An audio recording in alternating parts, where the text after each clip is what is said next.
Hola, hola, ¿qué tal? ¿Cómo andan? Bienvenidos. Es que estamos comenzando una nueva emisión de esto que es Agro ATP, información agroalimentaria apta para todo público a través de www.radiochacra.com.ar y en la aplicación Radio Chacra en móviles. Emisión número 229 de este martes 4 de abril de 2023, que estamos estrenando a la hora 12, que se va a repetir luego a la hora 21 y que se va a repetir también el próximo sábado a la hora 12 siempre en la sintonía planetaria de radiochacra.com.ar en internet y en su aplicación Radio Chacra en móviles. Además, este programa que podés seguir en formato podcast en Spotify y en YouTube queda grabado en el canal de YouTube AgroATP y en Spotify también nos ubicás como AgroATP.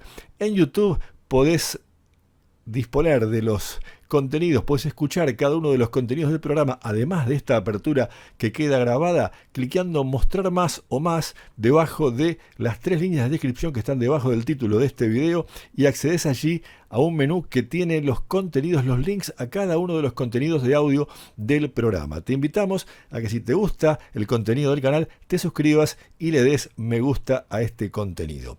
A propósito de los contenidos, ¿quiénes nos van a acompañar hoy en esta emisión de Agro ATP? En primer término estaremos hablando con Pablo Lafuente, el gerente de marketing global de Spraytec Fertilizantes, empresa brasileña radicada en el país. Nos va a contar las dificultades que tienen las empresas de fertilizantes en primera persona y de agroquímicos. En el caso de Spraytec produce ambos insumos para el agro. Digo, las dificultades que tienen para importar productos, insumos para la fabricación de productos que se hacen en nuestro país, en la planta que la empresa tiene en Roldán, en la provincia de Santa Fe, muy cerquita de la ciudad de Rosario. Nuestro segundo entrevistado será Juan de Pian. Él es el presidente de la Unión Productores de Leche de la Cuenca Mar y Sierra, esto es la zona de Tandil, Balcarce, Mar del Plata, en el sudeste de la provincia de Buenos Aires. Las dificultades que tiene la producción lechera en estos tiempos, las retenciones y una reunión que tuvieron días atrás con el secretario de Agricultura, Juan José Bailio, son los temas que vamos a charlar con Juan de Pian. Y también estaremos hablando con Marcelo Hoyos, el gerente técnico de higiene ambiental de la empresa BAF, que nos va a contar sobre las prevenciones y las herramientas para controlar el mosquito Aedes aegypti. ¿Qué es el mosquito Aedes aegypti? Seguramente ustedes lo conocen, el vector de la enfermedad del dengue, que también transmite el chikungunya y el Zika. Y bueno, esta enfermedad del dengue está siendo muy difundida en el país. Hay muchos casos, sobre todo en la ciudad de Buenos Aires y en otras geografías de la Argentina. Nos va a hablar de las herramientas para combatir o para controlar al mosquito y sobre todo nos va a desasnar de muchos mitos que hay respecto del comportamiento de este mosquito y también de cómo controlarlo. Un tema que es afín, que es transversal al campo y a la ciudad, y por eso está aquí en Agro ATP en esta emisión.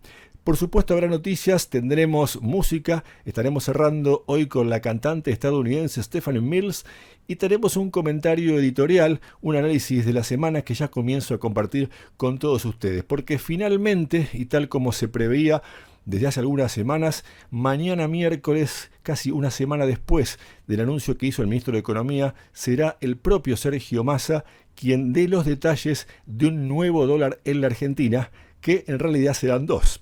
Exactamente, porque en el país del como sí, pero no, lo que mañana se conocerá con mayor precisión es qué será el llamado dólar agro, algo que incluye dos cotizaciones de dólar en uno, si cabe esta explicación mínima e imprecisa por el momento. Lo poco que se sabe es que el nuevo dólar agro tendría dos patas. Un dólar soja 3 que regiría por 50 días entre el 10 de abril y el 31 de mayo, o entre el 15 de abril y el 31 de mayo se está viendo, en estos tiempos se está negociando por estas horas, y esto iría o valdría entre 280 o 300 pesos por unidad de la moneda estadounidense. Y por otro lado, este dólar agro va a incluir un dólar para economías regionales que regiría por 90 días desde el mes de mayo. Tendrá un valor no especificado aún que podría variar según la producción de que se trate. Aquí entrarían el maní, el arroz, el vino y los cítricos, cuyos sectores productores deberían firmar un acuerdo de precios y abastecimiento de estos productos en el mercado interno con la Secretaría de Comercio de la Nación. Para evitar cualquier confusión, no está de más recordar lo obvio. Estas nuevas cotizaciones de dólar no son otra cosa que una devaluación encubierta y temporaria, una herramienta distorsiva que solo intenta sumar dólares a las arcas casi vacías del Banco Central en un cortísimo plazo y con un costo inflacionario alto. Va a ser sencillamente pan para hoy y hambre para mañana, como dice el viejo refrán. Un dólar soja que ya se aplicó en septiembre y diciembre de 2022 y que solo provocó que adelantaran ventas quienes tenían el poroto acopiado. Esta vez el resultado será menor porque de la campaña pasada queda menos soja por vender y porque la soja de esta campaña apenas comenzó a levantarse en estos días. Además, este nuevo dólar soja provocará nuevamente emisión monetaria y por ende más inflación a futuro. Un incremento de precios que también se va a reflejar en la carne vacuna, porcina y aviar y en la leche, ya que la soja, mientras dure el desdoblamiento cambiario, será más cara para quienes la usan como alimento para alimentar ganado vacuno, pollos, cerdos y vacas lecheras. Volviendo a la actual cosecha de soja, digamos que la Bolsa de Comercio de Rosario estimó que apenas sería de 25 millones de toneladas, sería la menor en 23 años, un 40% menos respecto del ciclo anterior del año pasado y la mitad de lo que se produjo en promedio, unos 50 millones de dólares indica ese promedio, en los últimos 10 años. En esta misma línea, las exportaciones de poroto de soja argentino caerían, valuadas en dólares, un 50% por debajo del año pasado. Las de aceite de soja bajarían hasta un 40% y las de harina y los subproductos alrededor del 18%. En este contexto, todo el complejo sojero aportaría en 2023 17.568 millones de dólares, lo que implica una merma de 30% interanual, es decir, 7.300 millones de dólares menos que la campaña pasada. A propósito de menores resultados, también cayeron las liquidaciones por exportaciones. La Cámara de la Industria Aceitera de la República Argentina y el Centro de Exportadores de Cereales, CIARASEC, informó que en marzo pasado sus empresas asociadas liquidaron 1.228 millones de la moneda estadounidense, siendo el segundo mes de marzo más bajo desde 2020. Este menor ingreso de divisas tiene que ver en buena medida con un mercado fuertemente afectado por la extrema sequía que ha reducido drásticamente la producción y que ha llevado a los puertos y plantas de molienda a operar con niveles muy elevados de capacidad ociosa calificados por CIARASEC como los más altos de la historia y que rondan el 70%. A propósito de esto, el presidente de CIARASEC, Gustavo Idígoras, en declaraciones periodísticas a la colega CNN Radio, dijo que con el actual nivel de ventas, si no hubiera ingreso de soja para procesar desde otros países, las empresas agroexportadoras solo tienen actualmente mercadería hasta agosto próximo. Esto significa que la principal industria de generación de divisas del país podría cerrar a mitad de año por falta de materia prima.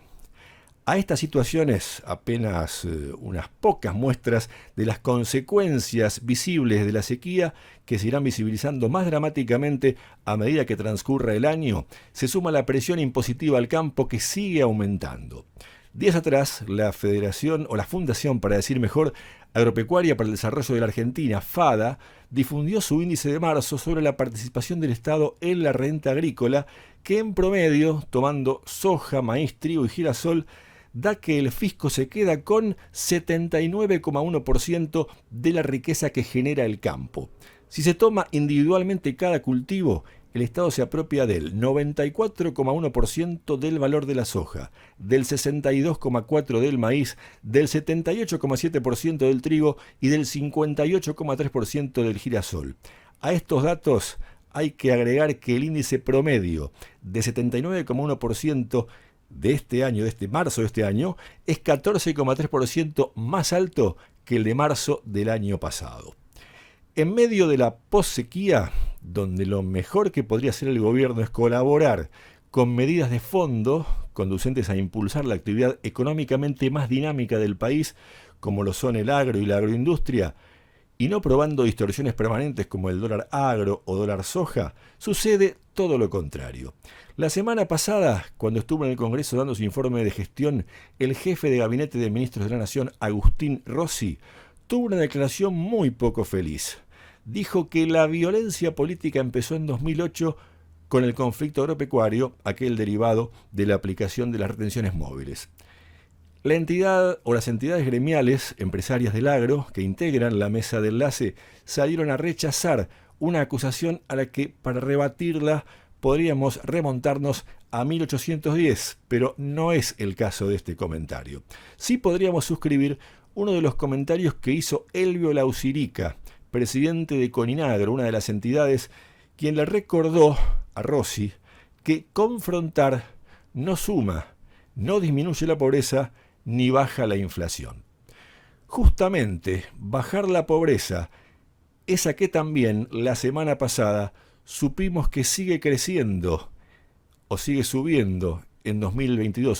Siguió subiendo en 2022, llegando al 39,2% de la población argentina, según informó el INDEC.